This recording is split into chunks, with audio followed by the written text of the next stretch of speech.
Assalamualaikum warahmatullahi wabarakatuh, pemirsa. Apa kabar? Ketemu lagi bersama saya Dirga Dadali. Ya, tentunya di sini saya ucapkan pertama yaitu doa-doa yang indah untuk teman-teman. Semoga diberkahi oleh Allah Subhanahu wa taala dan tentunya selalu dalam keberkahan Allah Subhanahu wa taala. Amin. Salam VTubers Indonesia. Ya, mungkin teman-teman kaget nih, kok Bang Dirga nih ngapain gabung di VTube? Ini lumayan, Bro. Saya kasih tahu sama teman-teman ya. Dan ini adalah salah satu peluang bisnis di mana pandemi corona ini sedang melanda dan mungkin kalian juga bisa join gratis ya. Tapi kalau kalian sudah memulai memahaminya, kalian boleh anggap aplikasi ini sebagai aplikasi investasi yang juga bisa kalian berdagang ya di aplikasi ini tentunya dengan yang disuguhkan oleh VTube ini exchange counter di mana di situ kalian bisa bertransaksi dengan aman dan tentunya dinaungi oleh hukum juga ya. Oke, kalau kita lihat ada foto di sebelah saya ini bapak-bapak. Awalnya saya nggak tahu ini siapa nih orang. Ya, ini pasti para VTubers yang lama ini pasti kenal sama bapak-bapak ini ya. Jadi bapak-bapak ini namanya itu Chandra Teja. Kalau saya ngelihat dari konten-konten YouTube-nya, dia ini selalu menghina konten ya, menghina konten VTube dan berbagai macam currency digital. Dia sempat hina juga. Tapi yang paling parah, dia ini menghina VTube gitu ya. Saya nggak tahu apa motifnya dia menghina ini. Mungkin jika menurut strategi promosi, dia ini menggunakan strategi antagonis. Apa itu strategi antagonis? Kamu ingat nggak kalau zaman dulu itu ada film Mak Lampir? Nah, Mak Lampir itu kan peran antagonisnya, jahatnya, ya kan? Nah, padahal judul filmnya itu Misteri Gunung Merapi. Nah, artinya apa? Sosok antagonis bisa mengalahkan judul film, artinya bisa lebih terkenal. Ya, satu titik hitam di atas kertas putih itu akan lebih mencolok. Itulah yang dilakukan strategi sama Chandra Teja ini. Lalu, siapakah sebenarnya Chandra Teja ini? Saya akan di sini melihat beberapa blog dan juga di sini melihat beberapa biografinya. Tapi sayangnya namanya dia ini tidak ada dalam WordPress. Dalam artian dia bukan siapa-siapa dan dia bukan orang yang sangat terkenal dalam dunia bisnis, dalam dunia karir pun nothing gitu ya.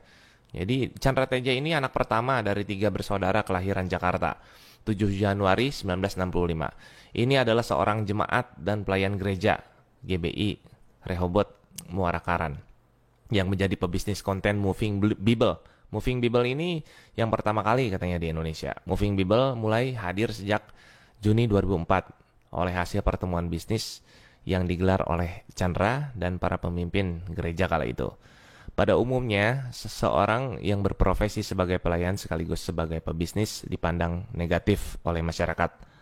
Namun baginya, bisnis yang terintegrasi dengan pelayanan, perspektif tersebut menghantarkannya dan rekan-rekan untuk mendirikan perusahaan Alpha Omega Production yang bergerak di bidang penyedia konten atau konten provider khusus kata-kata motivasi dari ayat-ayat Alkitabnya.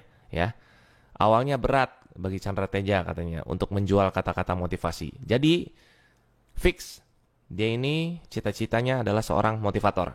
Oke, jika syarat-syarat menjadi seorang motivator itu harus dipercaya sama orang. Kedua, dari kehidupannya juga harus sukses ya. Ketiga, jadi bukan jadi motivator dulu terus sukses gitu. Enggak, bukan ya. Tapi sukses dulu baru jadi motivator. Itu yang benar ya. Oke, kalau kita lihat dia punya cita-cita pengen jadi motivator, kita lihat Instagramnya ya. Kita lihat dulu Instagramnya di sini.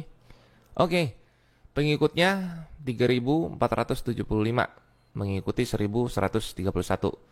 Jadi dia ini mengaku-ngaku sebagai sekolahnya di mana? Di luar negeri katanya. Oh ya, baguslah ya kalau kayak gitu. Jadi dia juga cinta fotografi katanya itu kan. Dia juga suka moto-moto gitu lah ya. Nah, pokoknya intinya dia ini ingin menjadi seorang motivator, namun belum kesampaian ya. Lain hal dengan saya. Kalau saya memang dari musisi sekarang menjadi motivator gitu ya. Terbukti dengan saya di sini pun sudah dijelaskan ada motivatornya dan mungkin alhamdulillah ada verified-nya. Jadi verified dari Instagram itu tidak bisa sembarangan dapatnya ya. Jadi itu perlu bukti yang cukup kuat untuk Instagram.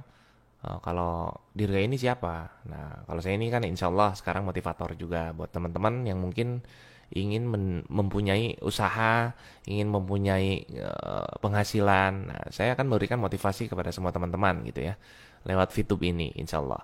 Nah, kalau saya jelas memang di sini adalah seorang motivator. Nah, lain dengan yang tadi ya. Nah, di sini mungkin masih dalam proses dia. Dan kalian sadari juga kenapa dia ini lebih memilih menjadi seorang hatersnya VTube ya. Ketika dia menjadi hatersnya seorang VTube ini, dia mendapatkan keuntungan ya. Dia mendapatkan keuntungan dari penonton-penonton VTube sendiri yang mungkin ya hal-hal yang kontroversi tuh dia ungkap, dia blow up sehingga dia ini bisa mencuat ke permukaan gitu. Ya, ingat setitik hitam di atas kertas putih itu akan sangat mencolok. Artinya yang dia lakukan itu seperti itu. Dan kepada semua para VTubers, kalau bisa jangan nonton lagi kontennya. Karena kenapa? Di situ banyak banget ujaran kebencian tentang bisnis VTube yang memang real. Saya rasakan keuntungannya di exchange counter, ya. Dan banyak juga beberapa bukti kalau misalkan kita lihat dari Facebooknya Yunita Atmojo ya. Di situ juga banyak kelihatan orang udah kebeli rumah, udah kebeli mobil, udah bisa menjual VIP sekian ratus juta dalam sebulan, dalam 40 hari. Itu kan adalah salah satu bukti. Jika dia terus nyinyir, maka VTubers akan terus membuktikan dengan semua bukti-bukti yang nyata lewat data. Jika memang benar-benar dia ini adalah motivator, dan dia ini benar-benar pebisnis yang handal, kenapa dia main YouTube?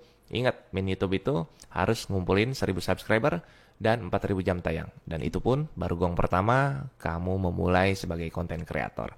Oke, semoga Bapak tercapai menjadi seorang motivator dan semoga Instagramnya Checklist Biru. Assalamualaikum.